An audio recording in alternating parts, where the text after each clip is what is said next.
Nós temos aqui um plenário com várias características. Tem o pessoal da reforma agrária, o pessoal da luta por saúde, tem gente da área de ciência e tecnologia, lideranças do movimento popular, movimento sindical, movimento de saúde. Então, eu acho que seria bem interessante se vocês pudessem rapidamente se apresentar, dizendo de que cidade ou de que bairro são e como que nós poderíamos, na sua cidade, no seu bairro, colaborar para essa campanha conjunta com o Zaratim.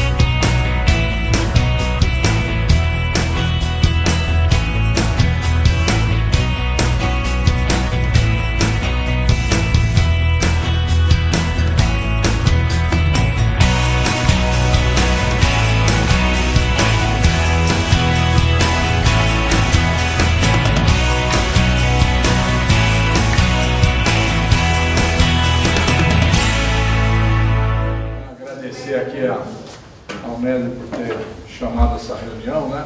Para nós é importante agora, nesse momento que nós estamos, enfim, preparando, organizando, né? Nos preparando para a campanha eleitoral, que é um momento de mobilização fundamental para que a gente consiga continuar o nosso projeto de governo, né? O nosso projeto que começamos em 2003, né, com o governo Lula, né, um projeto que já vai para o 12º ano e que é um projeto que mudou o Brasil, né, mudou a cara do nosso país, mudou a vida do povo brasileiro e que queremos também fazer aqui no estado de São Paulo, né, com a eleição do governador, né, elegendo Padilha, nosso candidato a governador, para que a gente possa imprimir esse novo formato de governo que nós fizemos no governo federal, né, que as pessoas, às vezes, talvez não... É tanta pancada em cima da gente que às vezes a gente fica mesmo intimidado de ver a radicalidade do que é o nosso governo, né? Da forma como, de fato, ele tomou decisões tão importantes para a vida do país, né, que hoje é quase impossível para a oposição apresentar um programa de governo que se contraponha àquilo que a gente vem fazendo. Vou dar alguns exemplos para vocês. Vocês vejam, por exemplo, a política que nós fizemos em relação ao salário mínimo, né?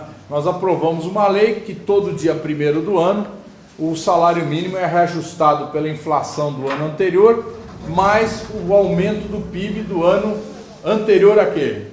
Isso fez com que o salário mínimo tivesse mais de 30% de ganho real nesses 12 anos, né?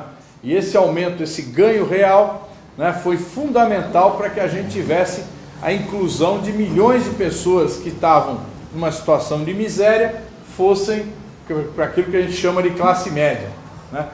No Brasil tem 60 milhões de brasileiros que recebem um salário mínimo, né? Então, quando a gente fala de aumentar o salário mínimo, dar aumento real, isso implica num grande aumento de renda para toda a população, que é maior que o Bolsa Família, né? O Bolsa Família custa aí 16 bilhões por ano, né, de transferência de renda.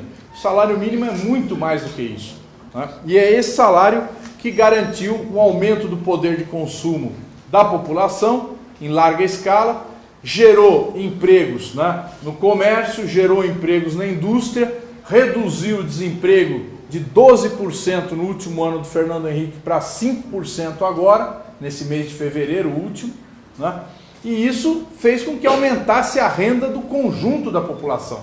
Porque o trabalhador, quando ele não tem desemprego, ele reivindica mais, ele conquista mais, o salário melhora, né? E com isso é o que a gente chama de círculo virtuoso, né? Ao contrário do círculo vicioso. Quer dizer, as coisas andam, sempre uma faz com que a outra melhore e vá melhorando cada vez mais. A outra coisa, na área da saúde, a Dilma comprou a briga, né, O companheiro Nedo conhece bem. Comprou a briga com a corporação, né? Porque o médico brasileiro, geralmente, ele é da classe média alta ou ele é rico, né? E ele tem uma expectativa de atender no consultório, de ser um camarada que ganha um salário muito maior do que ganha um médico do Sistema Único de Saúde. E isso faz com que ele não vá atender nas periferias, com que ele não vá atender nas cidades do interior. Aqui no estado de São Paulo, de 645 municípios, nós tínhamos 40 municípios aproximadamente sem nenhum médico. Isso falando do nosso estado, que é o estado mais rico, né? Para não falar do Piauí, para não falar do Amazonas, né? E o programa Mais Médicos, pela primeira vez, está colocando médico nesses lugares. E não é só isso, nós aprovamos também no programa Mais Médicos a abertura de mais 15 mil vagas em faculdade de medicina, que foi uma medida sempre combatida pelo Conselho Federal de Medicina, a ampliação de vagas nas universidades. Nós vamos abrir e essas faculdades serão em lugares onde não existe faculdade de medicina. Então, cidades, por exemplo, aqui na região metropolitana, nós vamos ter faculdade em Osasco, vamos ter em Taboão, vamos ter em Jandira, se eu não estou enganado, né? Araçatuba, vamos ter em Guarujá, vamos ter em Cubatão, né? Então serão novas faculdades de medicina para formar médico em regiões onde não tem formação de médico e com financiamento do FIES, né? Então esse médico poderá estudar com esse financiamento. Todas essas leis, essas ações foram feitas no nosso governo, né? Antes não existia nenhum tipo de legislação. Na época da ditadura militar, que até fizeram uma datafolha aí, perguntou se tinha mais corrupção naquela época. Tem gente que acha que menos, né?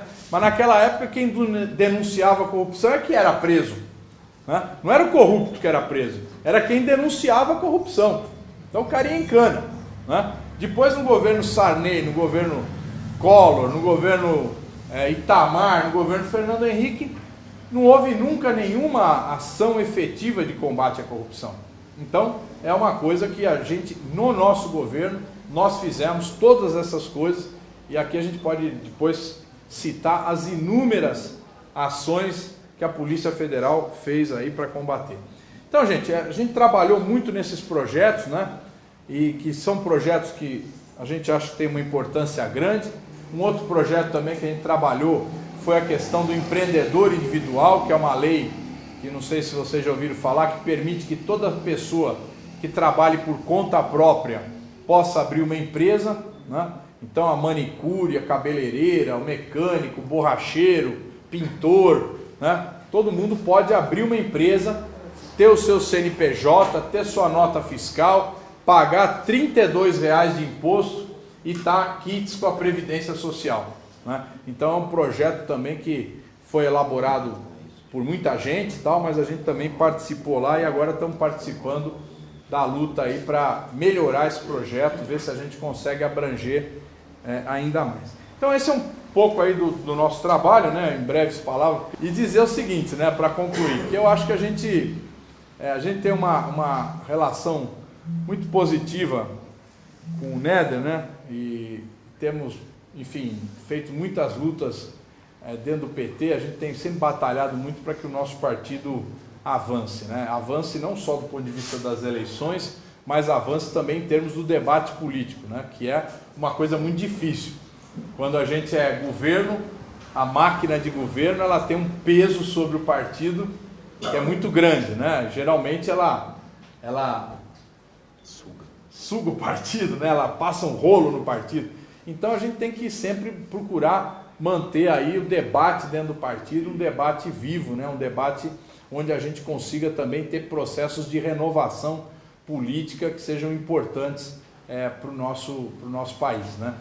Então a gente tem muita afinidade nesse ponto de vista, muita afinidade nessas posições, e queremos ver se a gente consegue fazer uma campanha junto, uma dobrada, né? Como fala o povo, fazer uma dobradinha junto para a gente poder, né, ajudar mais a campanha da reeleição da Dilma, a campanha do Padilha, né? Acho que a gente pode, através dos nossos mandatos, estar organizando uma parte da militância, né?